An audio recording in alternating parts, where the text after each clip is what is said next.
Brion swung the axe with such violence that it bit deep into the old rotten trunk. Huge chunks of wood jumped away to fall heavy on the snow. The tree shivered above him, but the rush of satisfaction was smothered amid the echoing shriek that ripped through the still morning air and lingered amid the snow-heavy trees. Brion jerked his head around to listen. Wood chips clung to his sweater. Steam rose from his sweat-darkened hair. The axe paused in mid-stroke. Brion's gaze scanned the trees, searching for the source of the cry. The clash of steel, the cries of battle, and another scream of terror drove all other thoughts from his mind. "Bridget!" he breathed in desperation. Brion sprang over the split-rail fence and sprinted through the snow, still clutching the axe in his hands. The sounds of battle rang through the woods. Fear gripped at his stomach, fear like he had never known. The trail bent. The smokehouse came into view. The smell of wood smoke filled the air. Horses' hooves pounded the frozen ground. "Bridget!" he yelled. The blood throbbed in his ears as he rounded the last bend in the trail and slipped in the wet snow, sprawling head first.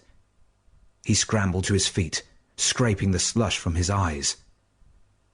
The pounding of hoofs faded into the distance.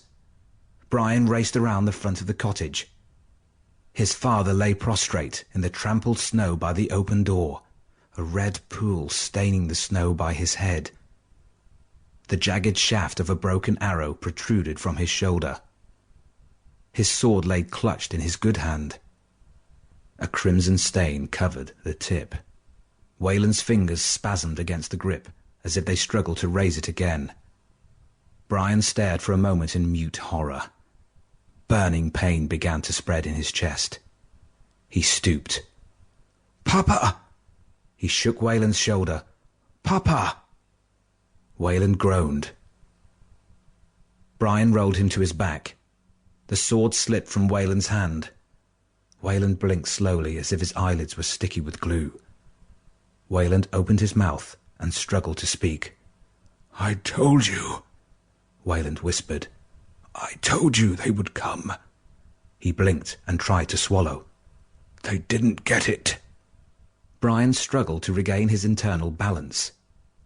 He had no idea what his father was talking about. He had heard Bridget scream. Where was she? "Keep it safe," Weyland said. "What?" Brion asked, unable to stifle the rising desperation. Weyland blinked and tried to wet his lips. "You're all they have left, Brion. Don't desert them."